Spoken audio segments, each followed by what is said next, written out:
Let's talk about the legal aspects of this. Our legal analyst, Susan Hennessy, is here. Also, former federal prosecutor Seth Waxman. Nice to have you both. And Susan, just beginning with the first of the two extraordinary statements that we just got from the president, and that is a direct call from the president to his attorney general to end the Russia probe. Your take? Yeah, so I think the first thing is we don't know exactly what the binding effect of Trump's tweets have been, right? He said these things in the past, so is it really an actual order? You know, Trump does appear to be testing the boundaries here.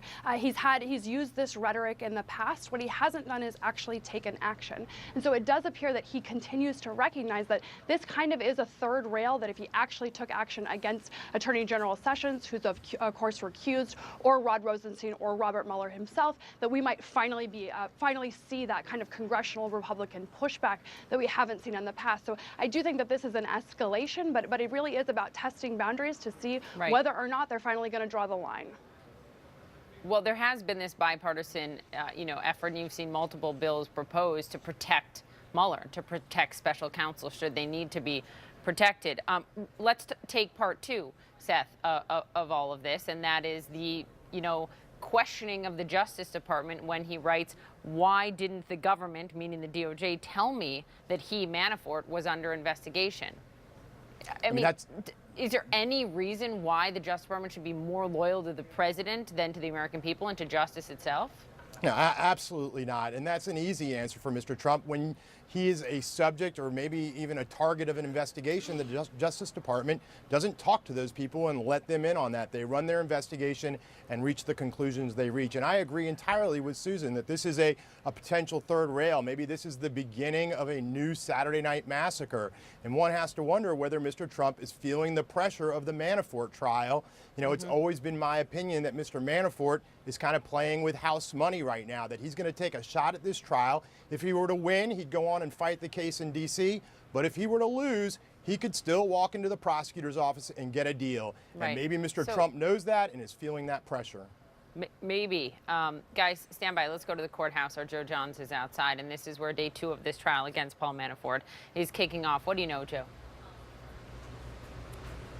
Well, Poppy, probably the headline at this point is out of the earshot of the jury this morning, Judge T.S. Ellis, who is a veteran of these sometimes complex and controversial criminal cases here in the Eastern District of Virginia, advised attorneys on both sides in an attempt, obviously, to avoid any prejudicial inferences being drawn by the jury, told attorneys on both sides to avoid, if they can, the use of the word oligarch.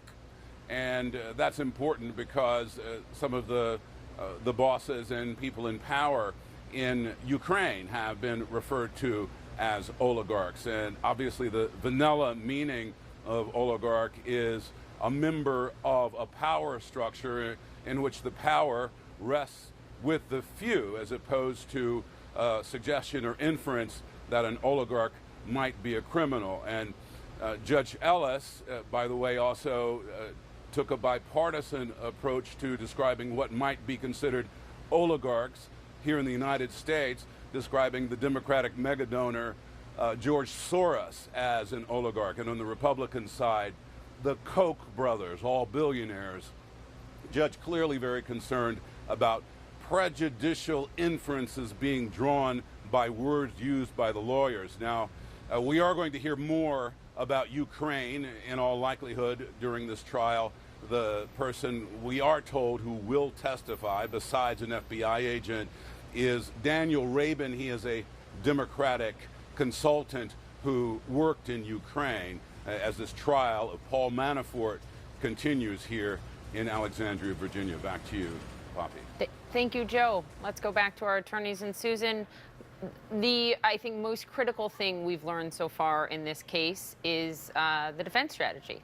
And the defense strategy here, Susan, is my client, Paul Manafort, knew nothing, did nothing wrong, hands are clean. It was all his deputy, Rick Gates. That's a bold move, especially when you think about the fact that Rick Gates could be a key witness in the other trial and other charges against Manafort tied to Russia. What do you make of it? So that pretty plainly is the strategy. I think one thing to keep in mind, though, is this isn't going to be Gates's word against Manafort's. In these types of financial crimes, these types of financial investigations, there is a huge amount of documentary evidence, bank records, wire transfers, tax forms, and so the notion here that this is really going to come down just to Gates's word against Manafort, there really is going to be a lot of evidence, a lot of documented evidence, and so I think sort of anyone who's looking at least what we know in public, really has to be baffled that Paul Manafort would choose such a risky strategy, to go to trial in the first place. Once he's made that choice, maybe this is the strongest sort of tack to take. Well, let's talk about that choice. I mean, Seth, he did make a clear choice and is the only one so far to make the choice of the Americans charged not to cooperate with Mueller. And we know from New York Times reporting yesterday, he's told friends he thinks he's innocent. He thinks he'll be acquitted. As prosecutors look at this, many of them thinks he faces a huge uphill battle toward acquittal and that this is a big challenge for him. Our Shimon Porcupez was on last hour saying, he could be concerned about other things. He has a lot of information on a lot of people, and if he flips, could he be in jeopardy? Why do you think Manafort has not cooperated? Well, as I said just a moment or two ago, I think he feels like he's playing with house money. He can go through this trial, and if he loses, the prosecutors will still take him in. And I was a federal prosecutor. But not as good a deal. You're not going to get as good a deal.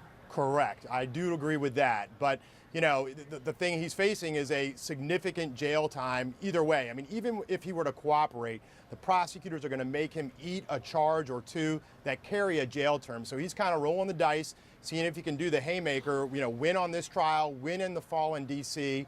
And if not, he still feels like he can walk in and get a deal from the prosecutors, and I believe that's the case as well. Okay, thank you guys for being with us on the breaking news and also the latest beats on the Manafort trial. We appreciate it.